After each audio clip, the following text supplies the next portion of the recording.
제가 상처의 치유 과정이 굉장히 중요하다고 그랬죠. 우리는 흉터가 조금이라도 덜 생기게 지금 흉터를 치료를 하는 거잖아요. 절대적으로 더 많이 비타민C가 필요합니다. 비타민C를 화상 흉터를 치료를 하고 있는 저희 병원에서도 강력하게 추천을 드립니다. 안녕하십니까. 화상 흉터 하나만 서초미소사랑의원 원장 서정권입니다. 오늘은 비타민C에 대해서 여러분께 소개를 해드리겠습니다. 비타민C는 최근에 메가도스요법으로 많이 소개가 되고 있습니다. 정설은 하루에 200ml 정도 먹는 것을 권장하고 있고요. 맥시멈은 500ml까지, 적어도 1000ml를 넘지 않는 것으로 되어 있습니다. 그런데 메가도스요법은 하루에 2000mg 이상 먹는 것을 얘기를 합니다. 자, 이렇게 많이 먹었을 때 어떤 이득이 있는지, 자, 오늘은 비타민C에 대한 모든 것을 여러분께 같이 생각해 보고자 합니다. 자, 비타민C는요 항산화제입니다. 안티옥시던트 에이전트입니다. 이게 뭐냐면, 자, 동물이나 우리 체내에서 대사 과정을 통해서 산소 화합물에 활성산소를 이루는 말인데요, 이 활성산소가 체내에 적당량이 있으면 세균이나 이물질로부터 방어를 하지만 많이 발생을 할 경우에는 정상세포를 공격을 해서 질병과 노화의 주된 원인이 된다. 이렇게 해서 이 프리라디칼이라는 말이 있는데, 이 프리라디칼을 없애주는 겁니다. 이 비타민C가 항산화제예요. 항산화제는 여러 가지가 있죠. 비타민 E도 항산화제고 여러 가지가 있습니다. 그래서 오늘은 비타민C에 대해서 적극적으로 알아보도록 하는 겁니다.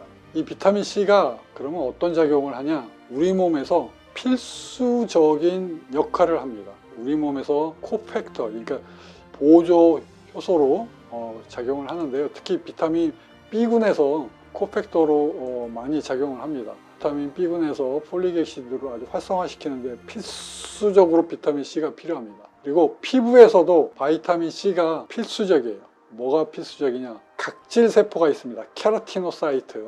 이 케라티노사이트를 분화시키는데 아주 필수적이고요. 그 다음에 우리 몸에 멜라닌 색소가 많으면 어떻게 됩니까? 잡티, 기미 이런 거 생기죠. 요거를 감소시켜줘요, 비타민C가. 그래서 특히 이 케라티노사이트가 분화가 되는 과정에서 이게 잘못되면 뭐가 생겨요? 뭐 검버섯도 생기고, 그다음에 피부에 암도 생기죠. 이 멜라닌 색소 때문에 생긴 암, 이런 것들을 비타민C가 억제를 해줍니다. 그 다음에 특히 피부에 생기는 것 중에 또 바이러스 때문에 생기는 허르페스 조스터 있죠. 요때 신경 통증을 일으키는 그 통증이 있죠. 대상포진에서 굉장히 많이 아프잖아요. 이 통증을 일으키는 것이 이 활성산소예요. 이 활성산소에 대해서 비타민C가 진통 효과를 일으킵니다. 진통 효과. 그 다음에 비타민C는 장에서 철분을 흡수하는데 아주 필수적인 역할을 합니다. 그 다음에 장 속에서 산소를 사용하는데도 이 장에서 생기는 활성산소도 억제를 해주는 겁니다. 자, 그리고 우리 몸에 있는 방어 기전 세포들이 있어요. 림포사이트, 뉴트로필, 모노사이트. 자, 요런 세포에 비타민C가 많이 들어 있습니다. 비타민C는 보통 비타민C 농도를 측정을 할 때 우리 피 속에서 비타민C를 측정하는 단위가 밀리몰이라고 하는 단어를 쓰는데, 이걸 밀리몰이라는 단어를 써서 혈중 농도를 측정을 합니다. 근데 염증 세포에 있죠, 림포사이트나 뉴트로필, 모노사이트 이런 데에는 혈중 농도보다 14배가 많아요. 이게 왜 그러냐면 이 셀 자체에서 비타민C가 많이 필요하기 때문에 갖고 있는 겁니다. 세이브를 하고 있는 거예요. 그래서 우리 몸에서 비타민C의 농도가 떨어지잖아요, 혈중 농도에서. 그런데도 이런 세포들은 비타민C를 잡고 있습니다. 비타민C가 그만큼 우리 몸에서 필수적으로 필요하다는 겁니다. 그래서 이게 알러지 반응을 감소시켜요. 이 염증 세포들이 알러지 반응 역할을 하거든요. 그런데 알러지 반응을 줄여주는 역할을 하고, 그 다음에 우리가 폐혈증처럼 이렇게 감염이 됐을 때 요거랑 싸우는 역할도 비타민C가 염증 세포들을 통해서 감염과도 싸우게 됩니다. 자, 그 다음에 제가 오늘 말씀드리고 싶은 제일 중요한 거, 자, 상처의 치유 과정, 운드 힐링 프로세스에서 콜라겐을 만들어내는 아주 중요한 역할을 해요. 여기에서 프롤린과 라이신이 있는데 이거를 수산화하는데 보조 효소 있죠. 보조 효소로서 아주 결정적인 작용을 합니다. 그래서 하이드록실라이신하고 하이드록실 프롤린하고 강력한 수소 결합하고 가구 결합으로 이 콜라겐의 트리플 헬릭스 구조, 이렇게 세 가닥으로 이렇게 꼬여 있어요.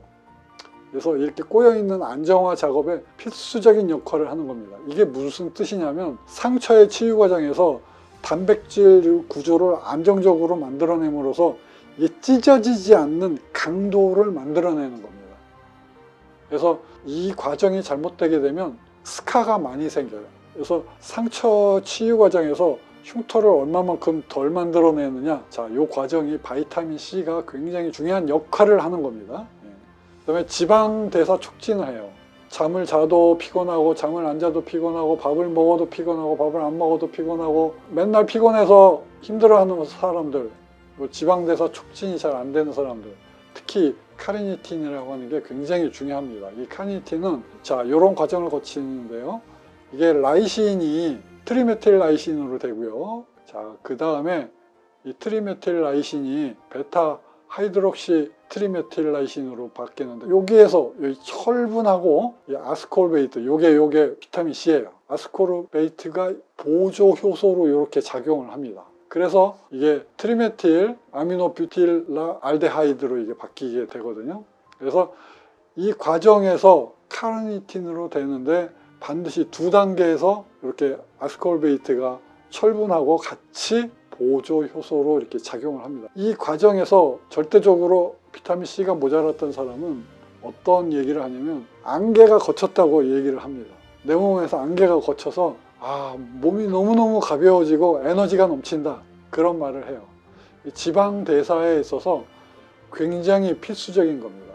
카르니틴을 만들어내는데 필수적이에요. 자, 그 다음에 신경 전달 물질인 노르에피네프린을 합성을 하는데 결정적인 역할을 합니다. 이게 타이로신에서 만들어내기 시작하는데요. 타이로신에서 비타민 C가 필요하고 L도파가 돼요. 이때 비타민 C가 필요합니다. 이게 도파민이 되죠. 도파민은 여러분께서 이제 정신건강의학에서 이 우울증을 예방하는데 아주 결정적인 역할을 하죠, 도파민이. 그래서 의욕이 넘치고 아주 우울을 방지하는데 굉장히 중요한 호르몬이에요. 그리고 도파민이 어떻게 돼요? 바이타민 C의 도움을 받아서 노르에피네프린을 만들어냅니다. 이게 각성 효과가 있고 심장을 수축을 많이 시켜서 혈류를 많이 증가시켜요. 그래서 아주 각성하는 효과가 있습니다. 아주 흥분시키고 에너지를 만들어내는 그러한 필수적인 신경전달 물질을 만들어내는 겁니다. 여기서 비타민 C가 보조 효소로 필수적이에요. 자, 혈관에는 또 어떤 작용을 하냐면 혈관 내피는 티네이저가 넘어가면 혈관 내피는 손상을 받게 되어 있습니다. 그래서 이 활성산소 때문에 처음에 얘기했던 이 프리 라디칼이 있죠. 이 활성산소 때문에 혈관이 손상을 받고 상처가 입어요. 그러면 우리 몸에서는 이거로 상처를 치유하는데 어떻게 하겠어요? 그 콜레스테롤로 그거를 막아버리는 겁니다. 상처가 나면 그걸 놔두면 안 되겠죠. 터져버리겠죠. 그거를 콜레스테롤로 이렇게 보수를 하는 겁니다. 그래서 이게 계속 상처를 받으면 어떻게 돼요? 콜레스테롤이 쌓이고 또 쌓이고 찌꺼기가 쌓입니다. 그래서 거기에서 동맥경화가 생겨요. 근데 비타민 C가 이 혈관 내피 손상을 예방을 해줍니다. 그래서 동맥경화가 되는 것을 예방을 해줘요. 그래서 콜레스테롤도 감소시켜 주고요. 이 콜레스테롤을 간에서는 이 바일 액시드로 만드는데 또 필수적이에요, 바이타민 C가. 그리고 유명한 괴혈병, 이게 출혈성 질환인데요. 중세 대항해 시대에 군의관이 조사를 해봤더니 비타민 C가 안 들어있는 음식들을 먹은 병사들이 오랜 항해를 하면서 배에는 신선한 비타민 C가 들어있는 야채나 과일을 섭취를 못하니까 비타민 C가 안 들어있는 음식을 먹다 보니까 이 스컬비가 생겨요. 이 스컬비가 잇몸에 피가 나고 비실비실 에너지가 없죠. 그래서 이 사람들이 심장쇠약으로 많이 죽어나갔습니다.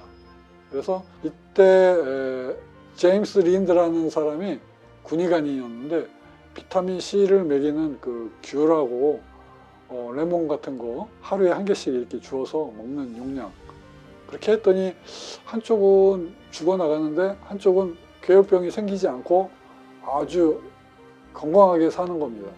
이거를 최초로 보고한 사람이 제임스 린드입니다. 1749년에 요거를 소개를 했어요. 그래서 처음에는 이게 별로 주목을 받지 못했습니다. 그러다가 이 스컬비를 예방하는데 비타민C가 아주 굉장히 필수적입니다. 자, 그리고 그 다음에 이 부신에서요, 아드레날린 호르몬하고 스테로이드 호르몬을 분비하는데 필수적인 보조인자로 사용을 합니다. 이 스테로이드 호르몬하고 아드레날린 호르몬은 굉장히 중요하죠. 그래서 부신에서 어떤 말이 있냐면, 옛날에 에스키모인들이 신선한 야채를 먹지를 않는데 이 대항해 시대에 있는 선원들처럼 죽지를 않는 겁니다. 그래서 그 이유를 봤더니 에스키모인들은 동물을 잡으면 동물에서 콩팥을 떼어 먹으라 하는 말이 있습니다. 그래서 에스키모인들은 동물을 잡으면 콩팥을 제일 먼저 떼어 먹습니다. 이유는 이 콩팥 위에 있는 이 부신에 이 비타민C가 농축이 되어 있는 겁니다. 그래서 사람이 이 콩팥을 떼어 먹었을 때 비타민C를 여기에서 섭취를 하고 에스키모인들은 죽지를 않는 겁니다. 질병에도 걸리지 않고요. 그래서 이 부신에서 아드레날린 스테로이드 호르몬을 만들어내는 게 굉장히 중요하다, 이렇게 말씀드릴게요. 그 다음에 마지막으로 최근에는 항암제로서 각광을 받고 있기도 합니다. 그래서 보조 항암제로 사용을 합니다. 제가 알기로는 비타민C가 말기암 환자에 있어서 삶의 질을 높이는데 굉장한 도움을 준다, 그렇게 알고 있습니다. 이것은 제 영역이 아니기 때문에 자세히 다루지는 않습니다. 하지만 말기암 환자에 있어서도 비타민C가 보조인자로 삶의 질을 높여준다, 그렇게 되어 있습니다. 자, 그래서 이렇게 중요한 역할을 하는 이 비타민C, 제가 어떤 역할을 하는지 말씀드렸죠? 그런데 인간에게는 이 비타민C가 절대적으로 결핍이 됩니다. 왜요? 이 영장류들은 비타민C를 만들어내지 못합니다. 이 사람이. 그 이유는 다른 동물들은 이 글루코스에서, 이게 저분자 당성분에서 비타민C를 합성을 합니다. 그래서 우리 강아지 같은 동물들은 만들어내요. 글루코스에서 글루쿠로닉 액시드로, 그 다음에 L-글루쿠로닉 액시드에서 L-글루쿠로노감마 락톤으로 바뀝니다. 마지막에는 아스코르빅 액시드로 바뀌는데요. L-글루쿠로노락톤 옥시다제가 있습니다. 이걸 L-글루쿠로노감마 락톤에서 아스코르빅 액시드로 바뀌는데, 이때 글루쿠로노락톤 옥시다제가 이 보조 효소에 유전자 변이가 왔습니다. 그래서 인간은 이 유전자 변이로 인해서 마지막 단계에서 이 비타민C를 생성을 하지 못합니다. 우리 스스로. 그래서 우리 몸은 비타민C를 외부에서 음식으로 섭취를 해야지만 우리가 죽지 않고 살 수 있습니다. 비타민C가 없으면 우리가 죽습니다. 필수적으로 필요합니다. 자, 그래서 1740년대 제임스 린드가 비타민C에 대한 보고를 했다고 했죠. 근데 이 사람이 보고를 했지만 왜 죽는지 몰랐어요. 사람들이 그냥 뭐 비실비실 하다가 심장이 약해져서 죽는다, 이 정도로만 알고 있었습니다. 그런데 이게 최근에 사망 원인이 밝혀졌어요. 이게 원인이 뭐냐면 부신의 작용이 완전히 다운돼서 부신 부전으로 죽는다. 영어로는 adrenal insufficiency, 이렇게 됩니다. 이 부신이 완전히 작동을 못하게 해서 사망했는데, 부신 아까 작용이 뭐라고 그랬어요? 아드레날린 호르몬을 만들어낸다고 그랬죠. 스테로이드 호르몬 만들어낸다고 그랬죠. 이 호르몬이 심장도 수축을 하게 하고, 그 다음에 스테로이드 호르몬은 우리 몸을 보호하는 거잖아요. 스테로이드 호르몬은 아침에 이렇게 피크로 올라가서 저녁 때쯤 되면 이게 다운됩니다. 자, 그래서 이거를 설명드릴 수 있는 결정적인 거는, 우리가 아프면 낮에는 좀 덜 아프죠. 밤에 좀 많이 아프죠. 특히 열날 때. 낮에는 열이 뭐 별로 안 나요. 근데 아프게 되면 밤에 끙끙 앓습니다. 열이 많이 나요.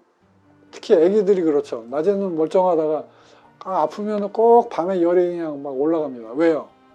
이 스테로이드 호르몬이 없어서 그래요. 그래서 열이 많은 환자들은 스테로이드 호르몬 저녁에 따로 투약을 하기도 합니다. 열을 낮추기 위해서. 그래서 이 스테로이드 호르몬이 없으면, 이 아드레날린 호르몬이 없으면 이것 때문에 사람이 죽는 거예요. 그래서 이 아드레날린에서 만들어내는 호르몬을 만들어내지 못하기 때문에 사망하는 걸로 최근에 밝혀졌습니다. 그래서 아드레날린 부전으로 죽는다, 그렇게 알고 계시면 되겠어요. 그래서 비타민C가 결핍이 되는 게 이만큼 생명에 직접적으로 영향을 미치는 것입니다. 자, 그래서 우리가 이런 비타민C에 대해서 아무리 강조해도 부족하지 않다. 여기서 비타민C를 어떻게 먹을 것이냐, 오늘은 건너뛰어서 결론부터 말씀드리겠습니다. 제가 오늘 여러분께 말씀드리고 싶은 것은 정설이 있고 최근에 떠오르는 메가도즈 요법이 있습니다. 저는 오늘 메가도즈 요법부터 먼저 설명을 드리겠습니다. 메가도즈 요법은 아까도 말씀드렸지만 하루에 2g 이상, 2000ml 이상 섭취를 하는 것을 메가도즈 요법이라고 합니다. 이거는 로버트 캐스카드가 정의를 한 건데요. 4g에서 하루에 15g 사이의 용량을 먹는 거예요. 어마어마하게 먹죠. 15g이면 뭐 정상의 몇십 배입니까? 자, 이것을 처음에 주창한 분은 누구냐? 유명한 라이너스 폴링입니다. 1900년도 초반에 이 라이너스 폴링 화학자인데요. 이 사람이 원래 그 분자를 만드는 그 원자 있죠. 그 원자 간의 결합이 어떻게 되어 있는지 요거를 갖다가 화학 구조 방식을 이게 규명을 해낸 분입니다. 자, 그러면은 이걸 바탕으로 원자 폭탄을 만들 수가 있는 겁니다. 그래서 이분이 원자 간의 결합이 어떻게 생기는지 규명을 한 공로로 노벨 화학상을 받으신 분입니다. 이분이 이력이 좀 특이한데요. 세계 2차 대전 때 히로시마 원자 폭탄이 떨어져 가지고 이분이 반핵 운동으로 돌았습니다. 이 과학적인 것을 인류를 파괴하는 무기로 사용하는 것은 안 된다. 그래서 반핵 운동을 하게 됩니다. 그래서 노벨 평화상을 한 번 더 수상하는데요. 1962년에 수상을 하게 됩니다. 이분은 노벨상을 벌써 2번이나 받았어요. 노벨 화학상 한 번, 노벨 평화상 한 번. 이력이 특이하죠. 자, 그래서 이분은 또 하나 특이한 게 제가 지금 말씀드리려고 하는 비타민C 고용량 요법에 대해서 최초로 주장하신 분입니다. 화학자인데 고용량 비타민을 먹으면 심장병, 암, 염증, 감염에 효과가 있다고 주장을 했어요. 그래서 이것을 처음 주장을 했을 때 의사들과 같이 실험을 했어요. 나름대로 실험을 했는데 인정을 받지 못했어요. 그래서 주류 의학계에서 완전히 조롱받고 배척을 당했습니다. 그래서 처음에 굉장히 이 라이너스 폴링이라는 분이 이 메가도즈 요법으로 처음에 심장병, 암, 감염에 확실하게 효과가 있다고 주장을 하게 되었어요. 그래서 이게 뭐 흐지부지 돼가지고 많이 주목을 받지 못하다가 시간이 많이 흘렀습니다. 자, 어떠한 게 있냐면 이 메가도즈 요법으로 많이 주목받지 못하고 있다가 히키하고 로버트라는 분이 이제 의사입니다. 이분 둘이 실험을 했는데요. 이 라이너스 폴링이 갖고 있는 그 아이디어하고 아주 일치하는 결과를 얻게 되었습니다. 그래서 이분들이 어떠한 이론을 만들어냈냐면 다이나믹 플로우 모델이라는 중요한 개념을 만들어냅니다. 이게 뭐냐면 비타민C는 수용성입니다. 수용성 물질인데 이 장에서 흡수돼서 혈류로 들어가게 되면 반감기가 있어요. 반감기가 있는데 비타민C가 두 가지 조건이 있어요. 비타민C를. 그래서 이 비타민C가 우리 혈중 농도에서 70ml 이하로 있을 때 이 반감기가 8일에서 40일 정도로 깁니다. 그래서 이 70ml 정도 밑에면은 부족하다고 생각을 하는 거예요. 그래서 비타민 C가 반으로 줄어드는 데는 8일에서 40일이에요. 이거는 어떤 의미에서 그러냐면 생명을 유지하기 위해서 잡고 있는, 세이브하는 능력을 우리 몸에서 발휘하는 겁니다. 그래서 8일에서 40일이 걸려요. 그런데 여기 70mm몰이죠. 그런데 250mm몰 이상에서는 어떠한 현상이 나타나냐, 이 비타민 C의 반감기가 30분밖에 안 됩니다. 자, 이 얘기는 무슨 얘기냐면 비타민 C가 그냥 빠져나가는 거예요. 필요한 것을 사용을 하고 바로바로 빠져나가는 겁니다. 이게 어떤 의미가 있냐면 여기서 두 가지 개념이 있습니다. 한 가지 개념은 비타민 C가 우리 몸을 채웠기 때문에 더 이상 필요하지 않아서 소변으로 버린다. 그래서 우리 몸에 꽉 차 있으니까 쓰레기통으로 버린다. 이 개념 하나하고요. 두 번째는 비타민 C는 우리 몸에서 흘러다닌다. 우리 몸에서 필요 없는 것을 내보내는 것과 우리 몸에서 사용을 하고 우리 몸에서 빠져나가는 것과는 개념의 차이가 나는 겁니다.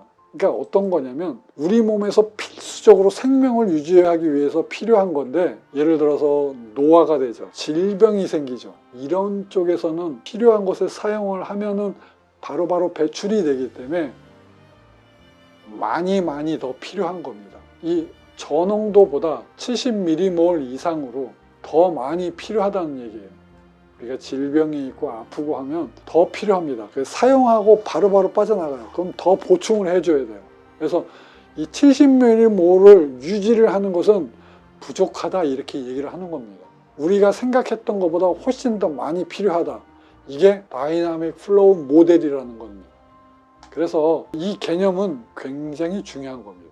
그래서 이 다이나믹 플로우 모델에 의해서 어떤 결론에 도달하게 됐냐면, 아까 말씀드렸지만 기능에 할 때 우리 몸에서 염증 세포들, 림포사이트, 뉴트로필, 모노사이트, 이런 데는 우리 몸 혈중 농도의 14배가 비타민 C가 들어가 있다고 그랬죠. 우리 몸에 폐혈증 같은 염증이 생기면 강력하게 비타민 C가 더 많이 필요하게 되는 겁니다. 이때는 대용량을 쏟아 부어 줘야지 비타민 C가 염증에 대항할 수 있는 정상적인 기능을 하는 겁니다. 자, 그래서 우리 몸에는 세이브 하도록 되어 있어요. 세이브하면 바로바로 배출을 하게 됩니다. 바로바로 배출을 하게 되어 있어요. 왜? 이건 수용성이기 때문에 빠져나가는 겁니다. 필요 없어서 빠져나가는 게 아니에요. 우리 몸에서 잡고 있지 못하기 때문에 그냥 빠져나갑니다. 우리 몸에는 필수적으로 필요해요. 그래서 더 많이 쏟아 부어줘야 되는 겁니다. 개념이 좀 틀리죠. 그래서 로버트 캐스카드가 주장하는 것은 뭐냐면은, 농도를 유지를 하려면 비타민 C 200mg을 매일매일 투여해서 우리가 원하는 용량을 우리 몸으로 꽉 채우려면 한 2, 3년은 먹어야 된다는 거예요. 그런 의미에서 이 메가도스 요법은 굉장히 의미가 있다. 이 다이나믹 플로우 모델, 자, 이런 이론에 의해서 비타민 C는 우리 몸에서 무진장 필요하다. 왜? 비타민 C가 신경절단 물질을 만들어내는데, 지방대사 만들어내는데, 상처 치유하는데, 염증이 생기는데, 피부에 단백질 만들어내는데, 비타민 B 활성화하는데, 철분 흡수하는데, 우리 몸에서 혈관에 작용을 안 하는 데가 없어요. 이 세포 단위에서부터 비타민 C가 필수적으로 필요하기 때문에, 자, 이 메가도스 요법은 굉장히 필요하다. 하루에 4g 이상 먹는 것을 추천을 드립니다. 제가 이렇게 말씀드리는 것은 확실히 제가 모든 논문을 다 보지는 못했지만 많은 논문을 보고 여러분께 소개를 해드리는 겁니다. 그래서 오늘은 이 메가도스 요법을 먼저 소개를 해드렸습니다. 자, 그러면 이 비타민 C의 용량을 얼만큼 먹어야 되느냐? 정설은 미국 NIH입니다. 그 내셔널 인스티튜트 오브 헬스인데요. 보건원이죠. 국립보건원에서 비타민 C를 하루 먹는 것을요, 결론은 200ml로 냈어요. 이거 할 때 실험의 결정적인 어떻게 측정을 했냐면 혈중 농도로 측정을 했습니다. 혈중 농도로 측정을 했기 때문에 이 혈중 농도 200ml 넘어가면 이 비타민 C가 많이 빠져나가더라.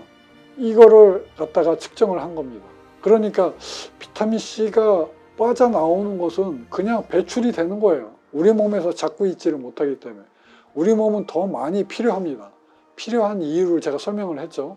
세포 단위에서 비타민C가 보조 요소로 많이 필요한데 우리 몸을 굴리기 위해서 반드시 생명을 유지하기 위해서 많은 곳에서 비타민C가 반드시 필수적으로 어마어마하게 필요한데 그냥 생명을 유지하기 위해서 필요한 최소 단위를 얘기를 하는 겁니다.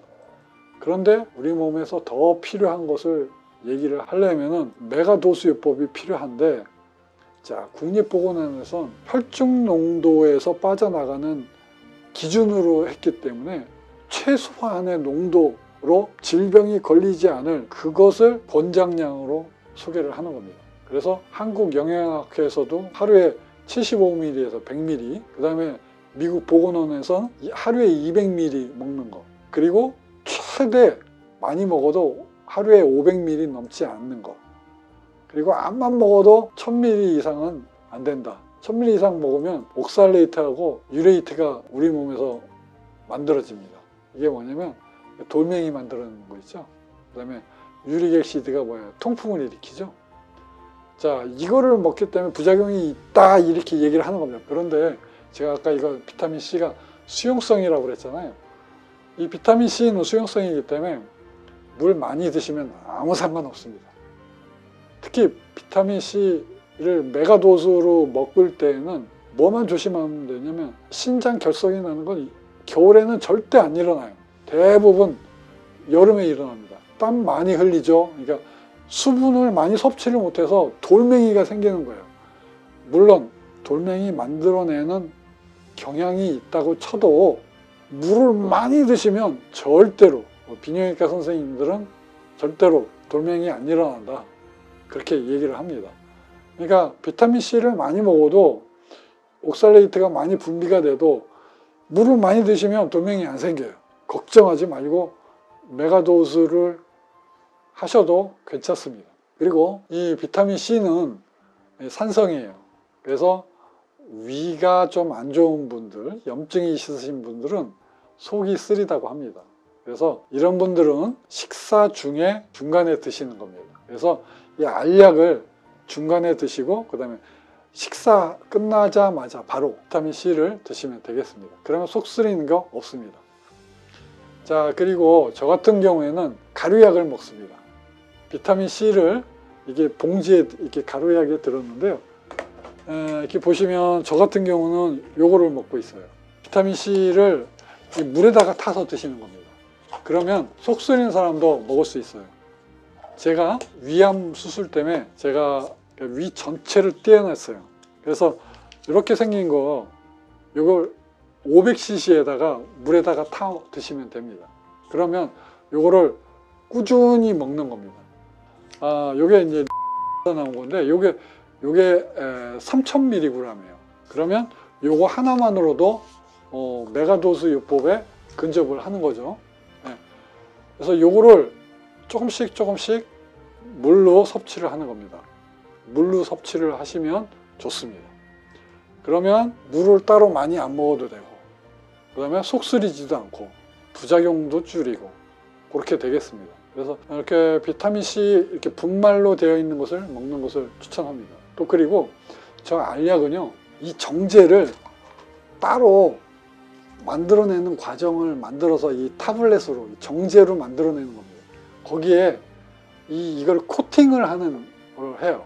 그래서 미국에서 나온 것들 있죠. 비타민C는 이거를 천천히 흡수되게 합니다. 이게 합성을 하면서 다른 물질들이 좀 들어가기 때문에 순수 성분으로 만들어낸 분말로 먹는 게 흡수도 잘 되고 더 좋습니다. 그리고 아까 철분 흡수에서 결정적으로 도움을 준다고 그랬죠. 그래서 이 빈혈이 있는 사람들은 철분제와 비타민C를 같이 드시면 철분이 흡수되는 거를 비타민C가 더 도와줍니다. 그래서 비타민C가 철분 흡수를 많이 시켜줘요. 그래서 철분이 많은 사람들이 있죠. 이런 사람들은 비타민C 먹는 것을 주의하셔야 돼요. 그리고 신장 결석을 예방하기 위해서는 물을 자주 드시면 되겠습니다. 특히 여름에 물 자주 드시면 부작용이 안 생깁니다. 이건 부작용이라고 할 수 없어요. 알고 먹는 거니까. 그래서 비타민 C 먹어서 많이 먹으면 부작용이 생긴다. 안 그렇습니다. 미리 알고 물을 많이 드시면 되겠습니다. 자, 그래서 오늘은 비타민 C가 우리 몸에서 어마어마하게 바이탈, 생명을 유지하는 데 결정적인 역할을 한다. 보조 효소로 부신해서 아드레날린하고 그 다음에 스테로이드 호르몬을 만들어내고 상처 치료하는데, 피부에서 단백질을 만들어내는데 결정적인 역할을 한다. 그래서 필수적이에요. 그래서 항산화제, 우리 몸에서 산화물질을 없애는데 결정적인 역할을 하기 때문에 생명을 유지하는 이러한 항산화 역할을 하는 비타민 C를 메가도스 요법으로 드시는 것을 추천을 드릴게요. 특히 연세가 많으신 분들, 그 다음에 만성염증이 있으신 분들, 그리고 비타민 C를 화상융토를 치료를 하고 있는 저희 병원에서도 강력하게 추천을 드립니다. 염증이 반복이 돼요. 피놀셀 치료를 하면 염증이 반복이 됩니다. 자, 그래서 이 염증이 반복이 되면 어떻게 됩니다? 자, 염증이 반복이 되면 여기에서 비타민 C가 이 염증기에서도 작동을 하고, 이 성숙기에서도 비타민 C가 작동하고, 리모델링기에서 비타민 C가 작동해요. 제가 상처의 치유 과정이 굉장히 중요하다고 그랬죠. 이 전체 과정을 아우르는 게 비타민 C가 절대적으로 필요한 게 여기에요. 비타민 C가 부족하면 이 과정이 문제가 생깁니다. 흉터가 더 생겨요. 우리는 흉터가 조금이라도 덜 생기게 지금 흉터를 치료를 하는 거잖아요. 절대적으로 더 많이 비타민 C가 필요합니다.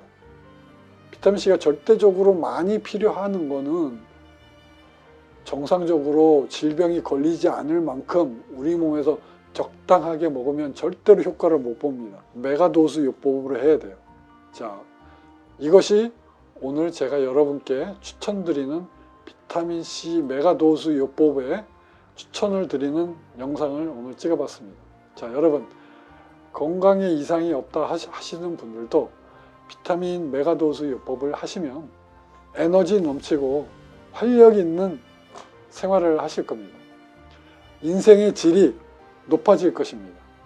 자, 그리고요, 나이가 드셔서 피곤하신 분들, 에너지가 떨어지시는 분들, 만성염증이 있으신 분들, 질병이 있으신 분들, 자, 이런 분들, 콜레스테롤이 높거나 심장병이 있거나, 자, 이런 분들도 비타민C 메가도스 요법을 하시면 반드시 큰 도움을 얻으리라 생각이 됩니다. 오늘은 비타민C 메가도스 요법에 대해서 말씀드렸습니다. 화상융토 하나만 서초미소사랑의원 원장 서정권이었습니다. 감사합니다.